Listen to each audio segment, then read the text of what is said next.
Are you worried about the delay in the delivery of your remittance?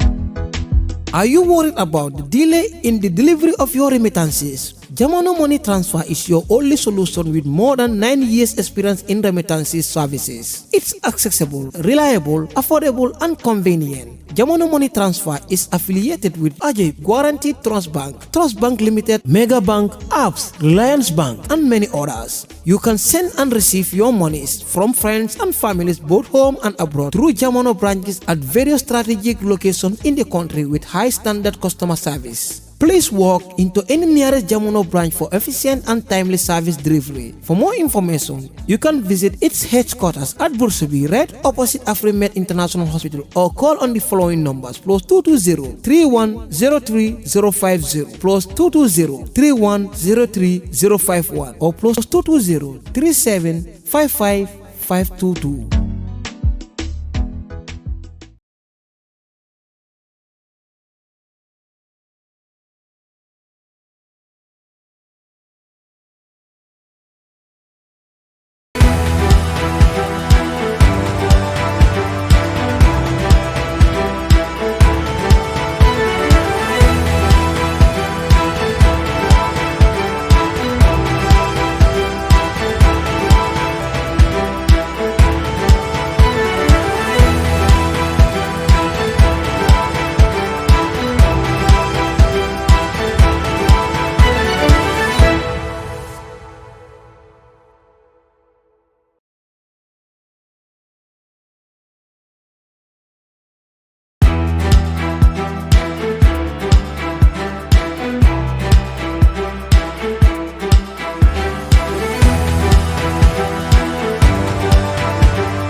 Good afternoon, viewers. You are welcome to the weekly news recap on Kairaba News Network. I am your host, Alkali Cham. My guest today is no other person than Mr. Omar Ceesay, the president of the Gambia Transport Union. Mr. Ceesay, you are welcome to this show. Thank you, Mr. Cham. It's a pleasure to have me here. Mr. Ceesay, we're looking at some news items. First, our headlines, we have Salve Jete supports Banjul KM fast flood victims with an amount of almost about $0.5 million. MC Stam Jr., a political figure in this country, alleged the president of borrowing almost about $18 billion in debt. We also looking at the mixed feelings that surrounds the president's announced vacation. Mr. Ceesay, recently the country has undergone what we call a natural disaster. We have seen so many compounds have been affected with the fast flood as a result of a heavy downpour of rains. Most of these victims, especially in Banjul, almost about 200 people, are housed in schools such as St. Joseph and other institutions. The philanthropists such as Salve Jete has kicked in to give bales of clothes, second-hand clothing, to those that need it most. This is indeed a laudable gesture, Mr. Ceesay. Thank you, Mr. Cham. I think this is a very good move from our uncle Salve Jete. We are proud of him. I think most Gambians need to be, be like this, because almost all those people are all need support recently, because this is a big disaster. I've been seeing since guys, the flows in this country. So if self-care comes 0.5 million to support victims, I think it's a very good move. So we expect more from the vulnerable government people who can do so. If you cannot do, but go with them and keep discussing with them, bring their give them very good mindset, because it's very this comfortable living those people in those environment. Because yesterday I was Banjul, especially Banjul North. The environment was not conducive for human consumptions. So people are their children, etc. Go to Fajikunda, Telling Forogoro. I think it's a very big concern. I think what SAL do is very good move. I think we expect more from the vulnerable Gambian people to support the Gambian of Gambians. What do you think the people in diaspora could also do to at least reduce the pain that has been inflicted by these victims through this flash flood? I think diaspora people have been well doing this since day one, because always seeing them, they are supporting Gambian people. It's not only diaspora, it's Gambian. Let's go Gambia. We all need to come together to support each other. I think Salif come first, maybe, but I think more other people are on the way coming, so that we can help each other. Because even now we have some people, some NGOs, like some charitable organizations, are doing some counting, so don't know exactly who are vulnerable people, so that they can support them. So I think it was very unfortunate situation, but at the end of the day we will support each other so that we can plan for a better future. What do you think governments have learned from this ill experience of flood? Because we understood that some people have erected their houses or buildings on waterways, and unfortunately led to such a disaster. What advice do you have for Gambians? I think we learned a lot, because this is not the first time this type of situation is happening. But I think this year was very unfortunate than previous years. So I think we learned a lot. But I didn't blame those people who built their house in the waterways or drainage system. But I think they don't have choice. So that's why only government can help them, in a sense, because some areas in the Greater Banjul area, the environment they are, you feel them, these people are not comfortable to be here, but they have a choice to be anywhere. So only government have a reserve lands, layouts. Government can help them. For me, only governments are in this situation, because those people today, if you want to move them alone, if you want to move them, so where are they going? That's the question. The owner rent in this country is not a small job. So only government can use those, reserve lands, or those, new allocations, so that they can bring these people there, so that at the end of the day they can properly, construct the waterways, seaways, so that we can have water can flow during the season. But if you live in the hand of those people, they will continue to be in there because they don't have an option B. The physical planning are entrusted with design and with surveys. Do you think they have played a significant role in trying to address such, in trying to prevent such occurrence in the future? Yeah, I think they have some challenges because look at our planning within the Greater Banjul area. It's a bit concern as far as the population is growing.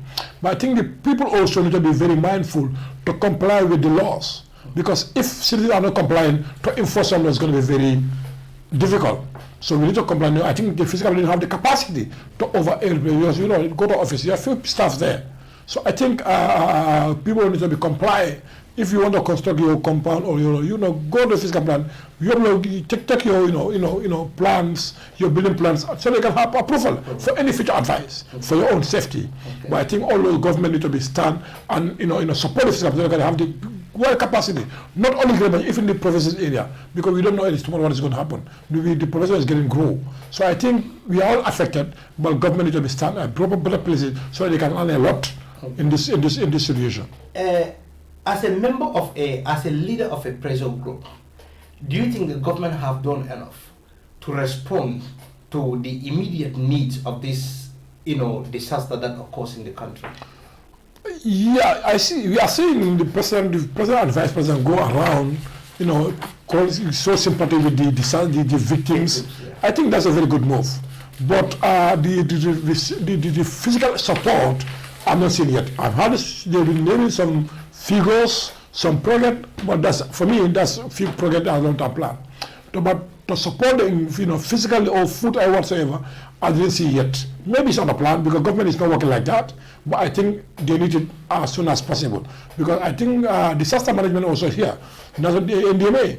I think disaster prevention that supporting people, give them rice or corrugate or whatsoever. I think to prevent them, counsel them, go with them. I think that's most important. Yeah. But I've been seeing through media, Red Cross, disaster, and the World Food are doing very good job. And foreign government people also. Truth speaking, let's count the government people because I see as Gambian people are supporting each other. So I don't know, what most important, government need to be having quick response. From me, as of now, I didn't see yet. So I think they need it as of now because most of the people have been supporting because they are vulnerable people.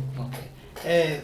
In the midst of all these confusions or situations, the president has announced that he's going for annual leave from the 5th to the 31st, and the Gambian said the president must not do that because the country is going through a trying time. Yeah, we see the publication from the office of the president. It's his constitutional mandate to go to annual leave or to go to monthly leave according to the Labour Act. Yeah, for that many case, some people support the idea, but I'm part of the people. If I'm the president today, I didn't go for leave because I understand if most of the Gambian people, vulnerable, are facing challenges. It's a natural disaster. To even president declare, so probably I'm supposed to go and leave, but I cancel it due to this position. I think that alone is enough. But it's his constitutional right. But my opinion as individual, if I am the president today, I will go for it. If I already sign it, I will cancel it, I continue with them so that we can work together with the team. Because president being there, to consult with these relevant stakeholders, is going to help because it's the commander-in-chief, it's the president of the Republic of the Gambia. Being there, being in office, consult the Minister of Transport. What are they doing? The National Authority, the disaster management. And so it's going to create more good, more harm, so that they're going to create more, give them more weight than it's not in office. Okay. It's his constitutional right. You have all that I want to live. But my advice, if I'm his advisor today, you would have advised him to stay. To stay, yeah. Okay. Thank you so very much. Mr. MC Cham, a budding politician under the Gambia Democratic Congress, has alleged the president of borrowing almost about $18 billion, a debt that he says is even more than, cumulatively, more than what the previous governments have ever borrowed. This is a significant figure, but we would not know this for now. And again, he also says that the government of the Gambia should not blame price hike on the conflict between Ukraine and Russia, but instead has to blame the central government, Mr. Ceesay. Yeah, first and foremost, the allegation about the, 18 million Gambian dollars or US dollar or so, I don't know. But I can't say much about it because it's allegation. No, I don't have any idea about it. So I don't think I can say much about it. It's allegation. If I know a little bit about it, I'm a Gambian, I will speak my mind as a concerned citizen. But in this case, I don't have much idea. So let me keep it silent. Let me say it because it's an allegation. Maybe MC knows something about it, but for me, as of now, I didn't have any idea. Fair enough. MC as a politician might have a clue of what he's talking about. Yeah. So viewers, that brings us to the end of the first phase of the news recap. Mr. Ceesay, you being a head of a pressure group that looks at the welfare of your membership, that is the membership of the Gambia Transport Union. Could you please tell us who is qualified to be a member of the Gambia Transport Union? To be a member of the Gambia Transport Union, first and foremost, you're supposed to be a Gambian, holding a national driver license, commercial driver license, and number two, or having commercial insurance.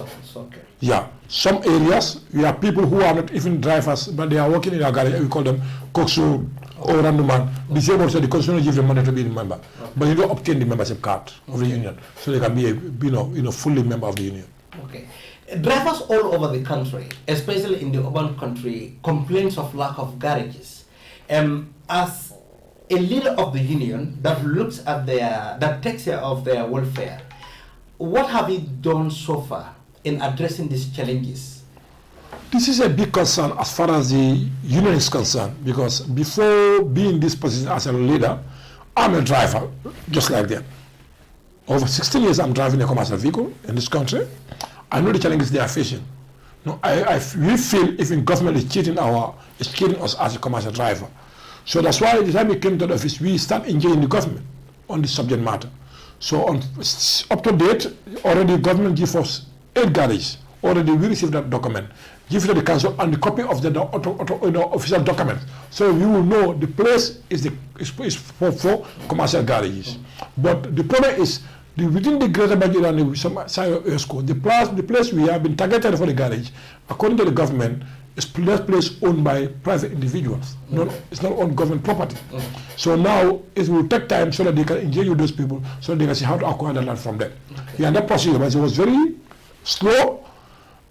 We don't know, but we are engaging them. But already we received 8 garages from them. Now, this lack of garage creates more challenges than the commerce and the commuters. Because today, we all see what's happening in this country. Some people are being drivers, but they didn't know exactly what is on the issues. Maybe that's why we are Gambians. Because those customers, those passengers, it's our families, it's our brothers, it's our moms, it's our fathers. But what more is on? You need to know what is the root cause of that. It's the mandate of the government through central government, the local government, to provide a garage for us. But for him to do so, what we can do? Already the government has received that token from us, our garage dues, annually. Before, if you could recall, the January regime, you will see some area council or municipal council officers at the highway collecting tickets from the drivers. We call it garage dues. But after then, the former regime, stop it. According to it says we have some malpractice or corruptions. It transferred to the central government. We are paying annually to the central government. So that money, we expect 60% on. So if the government they can buy a plan, you show as a commercial garage. But that's not happening. So that means government is killing us, but we are engaging the government on this. It's a big agenda for union. It's a big concern for even Gambian people, so that we can ease the transport sector in this country. But unfortunately, still, we get some in the layouts. At those places today, we don't have more settlement there. But within the greater budget, it's a concern for us. Because go to Westfield, the most of the vehicles are being assembled there. Serekunda, Bagao Garage, Banjul, but no proper garage. That's why every day the commuters are querying with drivers, but in the day you can't blame drivers, you can't blame commuters. It's profound of the government. Government should address it. In any serious government, you will try to address the transport. Transport is the will of the economy. Transport is correcting everybody's business, everybody's life. So if you sign down, you think it's not important, your country to develop is going to be very difficult. That's why the government people are suffering. They are frustrated in traffic. They are facing challenges anywhere, but we don't have the political will to transport, because government didn't know what does the transport mean, what is the income, what is going to be generated. They just think it's just a mere thing. That's why we are facing these challenges today. These challenges. Thank you so very much. The sudden jump in the price of fuel, which the government largely blamed on the Ukraine-Russia war. Have you in any way approached the government in trying to address this fuel, the price hike on fuel? They are connected, but government can do better than the situation we are today, as far as we are concerned as a union. Because as previous used to say this, I didn't convince government telling people they had been subsidized of the fuel. I didn't convince. Government said it, but I didn't believe it. And that's my right. Because if government had been saying the fuel is supposed to be like, for example, 92, we are selling 73. We are subsidized by 20. Stop there. No breakdown. So how could I believe it? I think government need to code the international market price, the company CIF cost, the duty and etc. So that exactly we know how much fuel cost, how much government doing. But I didn't convince. The government can do better than this, because let me tell you what. Go to Senegal today. Today they are selling fuel for $58. We are in $75. Different is how much? It's almost $17. Different per liter. The commercial business, it connect to people's life directly. It's connect to our economic. But now, government, could you recall, by 2020, 2021, we have in COVID. The movement of people have been reduced. The go to world market, the fuel price comes up to zero. That time, our Gambia government maintaining the price. In that period, government saved a lot of millions. This is not allegation. We know what has happened in the world. Some serious government in that period, if you wanted to control the fuel price, like that type of environment, government do to say, as a, for what? They will keep it there. If fuel come in, go on, they pump them up so that they can maintain their price. The recently Senegalese government is doing like that. That's why they are maintaining the commercial price. Their petrol price was gone, but the commercial connected to people's life, they control it. Would you say there is lack of a political will in addressing the welfare of the citizenry? For me, I would not say that's problem, but I think the proper management is lacking. Because people need to be involved. Because to control the commercial, the fuel, I think the commercial transport need to be involved. Because we are much use of this fuel. The only commercial vehicle are using commercial the diesel. So if government control that freight, you need to bring people on board. But look at it today. Some Gambians are complaining, insulting, say anything about transport. But now let's compare the fuel of the pump price was $75 per liter. You expect somebody who is in commercial business, expect enough to invest, expect something. What do? He could increase his transport fare automatically, whether you like or not. So sometimes people blame us as a union, as a driver, but we are not going. We don't need to blame the government.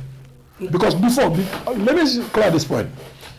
Somebody called me a few days ago, you increased transport fare a few months ago, you want to increase again. I said, you are right, it's very shorter, but you know what is prevalent between the interval? The time you agree on the transport fuel, that time, fuel was $52, 23 butut. Today, fuel is how much? $75, how many different? It's almost $22 something butut per liter. This is not a small money. We expect the businessman who invests, expect prefer he could do, he will increase transport fare. But what most important, we need to work together as a Gambian, because those people have been suffering. The victims is our family. We are the victims. We are those people. I think that's why we always go to the government. Government is here for people. If people are not comfortable, government is not going to be comfortable. If people are suffering, government will be suffering.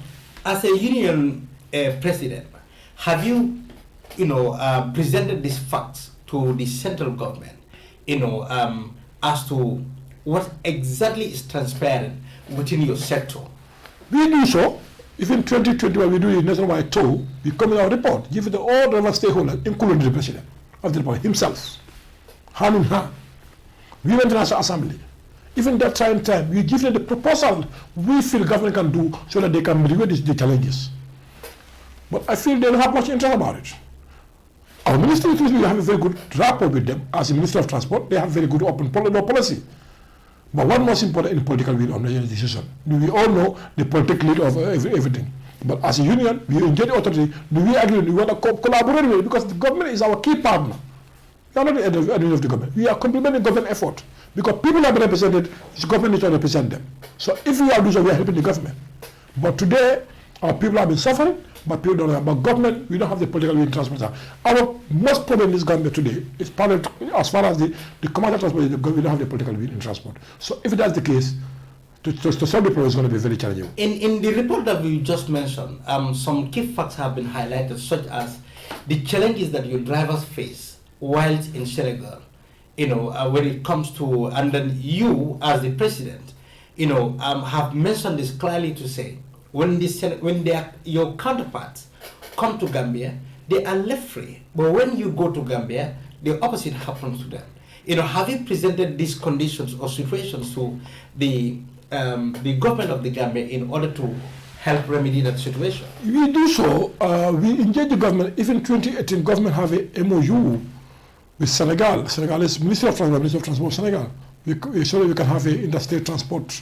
We call ISTP, interstate transport permit. I'm part of the road corridor, or the committee, I'm part of it. We do the similar discussion about the issue. What is challenging? Because this problem was here over 30 years ago, since Jawara regime. But we all know we have a ECOWAS protocol in place. So at the same time, government come to have another agreement so that they can promote the free movement. But since up to date, we don't have the way forward because Senegalese people feel it's not the interest of the Senegal. No, they are right. You go with a commercial vehicle in Senegal, passenger commercial vehicle, they will stop you. People think that it's drivers, it's not drivers. We do the proper study on this. People think the union is not the union. Any union in this world, you have mandate to cross the international border. They have even the constitutional decision allow it. If you want to obstruct the national road, you need to have a permit from the Senegalese Zanamori. So if somebody do so, do it since they were up to date, nothing came out of it, government is interfering. The Senegalese government, Macky Sall, use those people as a tool so that they can block the border. The retail told this government. But now, what is happening now today? It's affecting us as a driver because we are losing those customers, their income. The government people are suffering. They are coming freely, we are not going. And most importantly, our economy is getting down because we are losing, even GRA is losing. Last week, I've just discussed with the GRA. I'm part of the 3% committee. I'm telling you what is happening. But what most important, let's come together as a team. See Gambia. No matter what, Gambia interests over, and no matter priority. But sometimes, if you call it, you think you are doing some politics. You are not politics. But what most important, we want to see we protect the interests of the Gambia. But now, Gambia is part of ECOWAS. We are part of it. Why Senegalese allow James to come to Senegal? Without no challenges, no blockage. Mali is coming. Without no challenges, no blockage. Guinea-Conakry is coming. Even Mauritania is not part of ECOWAS coming to Senegal. Why Gambia? They handpick Gambia from them. Still, we are just looking at it and say, I don't mean no, this is not what do you think is the root cause of that? Because they are protecting their interests. Because I'm 2020, I'm part of this present delegation went to Senegal. Discuss about this part of the agenda we discussed.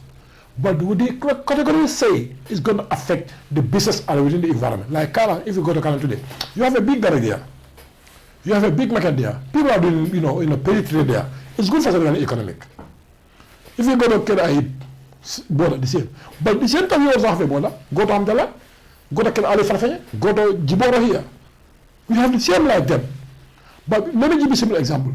Before we have the construct the Senegal Bridge, the 80% of the transport goes below the Senegal. Senegal, 80% of the volume of transport below the Senegalese vehicles. Now, in those days, go to that bridge. How many established business was there? How many countries are there? How many shops are there? How many people are being feed their family through that? Today, where are they? Government sacrifice just to promote free movement, but you don't want to sacrifice yours. Still, Senegal is closing their border by 11 o'clock. What is essential to Senegal bridge to operate 24 hours? Let's wake up and look at what needs to happen because we are losing millions. We are losing our revenue. Because what most important, international protocol is tick for tack. What most important again, let's see the Gambia interest first. But Senegal is gaining, we are not gaining. Do you think that's it's not good for us? End of the day, it's going to kill our transport, it's going to affect our economy, whether we like or not. That's the truth. Okay, thank you so very much. In June of this year, you have issued a statement informing your membership to ensure their vehicles are roadworthy. You ask them to follow certain precautions. What have you done as a union to ensure that your membership comply with this order? We are advising them as a leader because we know during the rainy season, vehicles having series of challenges. But we mentioned some parts we feel they are very important into our day-to-day activities. That's why we are advising just to remind them so they can be well prepared because accident, nobody knows who's going to involve. The law will say maybe you can be your own. That's why we are advising. End of the truth speaking, we see you are complying, we are working with them and the police to see how to do things together. So for that makes truth speaking, we feel it's very good for reminding people sometimes for their rights. Recently, the government has brought in some fleets of vehicles together with the Q group, and I saw some of your garages members are saying that no, those vehicles are not going to stand there because they are not a membership. Are you aware of this situation? Yeah, and what impact has that have on you? I support the idea. If you can follow my interviews, just to promote free movement in this country, government need to go for public transport. Okay. It's only the way is the transport sector in this country. Because we are Gambia, we know what is happening. Go to traffic, the average of vehicles are private vehicles. You go to those 1-2 people are there. But if you bring public buses, standard vehicles, comfortable vehicle, reliable transport, I cannot use my vehicle, go to Banjo every day because for 500 as fuel. Doesn't make sense for me. I use for vehicle to pay for 100. I will save that 400. End of the day, I can use it for something. But why people are using their private vehicle? Because they don't have a choice. But that's why I go to in developing countries. People go with private working place is very rare because they have a very good transportation. That's why we support the idea. And number two, the most important of the union is just to protect the life of the drivers. Who are driving those vehicles? Who are driving? It's not the drivers, it's not our members. So it's creating employment. They're going to have a very good contract with, I think, with GTS, I think. And I think they will have their own entitlements. And that's most important for us, because most of our commercial drivers here, they don't have a job guarantee, no benefit, no social security. But in the company, we expect the company will give them all entitlements. So I think that's why we support the idea. I think we're going to help our people. Gambia is rated among a country that registered high rate of accident. As a union, what advice do you have for your members, and also what steps have you put in place to ensure that governments are aware of traffic safety? Yeah, according to the WHO record, Gambia is at 4th position. Through Gambia, I don't know how they come by that figures. Yeah, by the Gambia, they will analyze, and through the population also, the size of the population will determine. But we advise our drivers so that they can drive carefully, to follow the traffic with their traffic signs. But accidents have been causing series of factors. Series of factors cause accident. The human behavior can cause accident. The road network can cause accident. And what was important, who are driving at the road, are they competent or not? The average traffic accident is going to be caused by motorbicycles. Sometimes, personally will cause accidents. Our donkeys, sheep, bulls are all causing accidents. Even our children can cause accidents. So what most important, the traffic have a course and signs. Any individual using that road need to be examined. If you fail to do so, can cause the accident. But I will say this. Also, government is playing a very crucial role, because before coming the driver, you need to pass through the protocols, so that you will feel that you are competent and qualified to do this job. But if that place failed, it's going to come back to the road. That's happening. Most of the people on this road, not only commercial, even private drivers, are not competent qualified. Follow the traffic, you know these people are not qualified. The way they are driving, it's totally against the traffic rules. So if that is the case, what do you expect? Accident. This morning, your union has released a statement frowning at the presidential convoy, the delay and the frustration that it causes to pedestrians and the commercial drivers. What prompted you to release such a statement? No, we have been observing. President is our president. The president's security, protection is everybody's business. It's everybody's business. But the way and manner the police are conducting the traffic management sometimes, we feel it's very unnecessary. Because before President Deputy, 1 hour you close the traffic. 1 year. Look at the urban transport here. How many traffic congestion in this country? How many people have been frustrated? You put another frustration there? Doesn't make sense. That's why we are urging the police to properly communicate with the officer of the protocols. So that 5 minutes longer, they can grant traffic. But President will go and come in. Even empty convoy, they close the traffic. Okay. What is the essence of that? We love the president. The president safety is our safety, but they need to consider the vulnerable government people who voted for the president, who are here for the president, who pray for the president. But people have been suffering, sickness people, economic losses, particularly the commercial drivers. I think for us, we feel it's very unnecessary. Okay. Finally, a very short response. How is your relationship between your union and the Gambia Police Force? Very cordial relationship. We have very cordial relationship. We have very good partners. Even recently, I come to the office to visit us. That's the first time in the history of the transport union. We really appreciate it. But Gambian people, if we are through your agency, no, we are helping them. We are counterpart. If we feel that's not good, we feel that's not good. But the thing just talk about it, because we are doing a job to serve the government people. So we are authorities. But we have a very good relationship. Thank you so very much, Mr. Ceesay. What is your final statement on this show? My final statement is we all know what's happened in this country recently, particularly this heavy rainfall caused a lot of damages, series of challenges. Gambia, let's come together and support each other as Gambia. Before expecting from you outside or don't know, everything we can do is single dalasi or single token to support each other, whether secretly or openly. But the intention is help your colleagues and your families. Thank you so very much. That brings us to the end of this weekly news recap. I was your host, Alkali Cham, and my guest was Mr. Omar Ceesay, the president of the Gambia Transport Union. See you next week.